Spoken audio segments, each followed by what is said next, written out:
Hello everyone. তো সকাল সকাল ফ্রেশ হয়েই এসে গেছি কিচেনে, যেহেতু হাজব্যান্ডও অফিসে যাবে আর ছেলে স্কুলে যাবে। তো রাত্রেই ভিজিয়ে রেখে দিয়েছিলাম এখানে কাবলি চানা। তো এটার আর করবো আর কি, তা কাবলি চানা ঘুগনি করব। তো তারপরে এটা সিদ্ধ দিয়ে দিয়েছি। কাশ ক্যামেরার মতো এখানে যদি এরকম তাড়াতাড়ি রিয়েল লাইফও হয়ে যেত অনেক ভালো ছিল। তো অনেকক্ষণ সময় লাগে এগুলো করতে সকাল সকালে উঠে একা হাতে। তারপরে এখানে করেছি রুটি। তো রিশানের জন্য বাটার রুটি করেছি, শুধু বাকি শুকনাই করেছি আর কি। আর রিশানের পাপা না অনেক ভালো পায় সকালে উঠে যদি রাজমা দেওয়া হয়, ছোলা এইসব দেওয়া হয়, তো অনেক ভালো পায়। তো ওর জন্য আমি সকালে কষ্ট হলেও তাড়াতাড়ি উঠে ওর জন্য করি।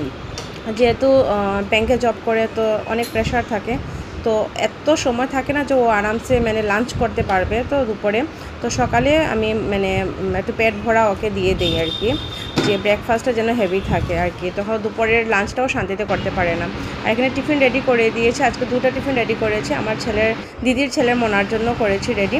আর সব কিছু শেষ করে যাওয়ার পরে এখানে শান্তিতে বসেছি, যে বসে এক কাপ চা খাবো। সকাল থেকে উঠে চা খাওয়ারও টাইম পাওয়া যায় না, এত বিজি থাকে। ছেলের জন্য জ্যাম এনেছিলাম, জেলি, ও খায় না, তো কী করবো। তো মেরি বিস্কুট লাগিয়ে লাগিয়ে আমিই খাচ্ছি, যেটা সকাল ছোটোর সময় খেতাম ওটাই করছি।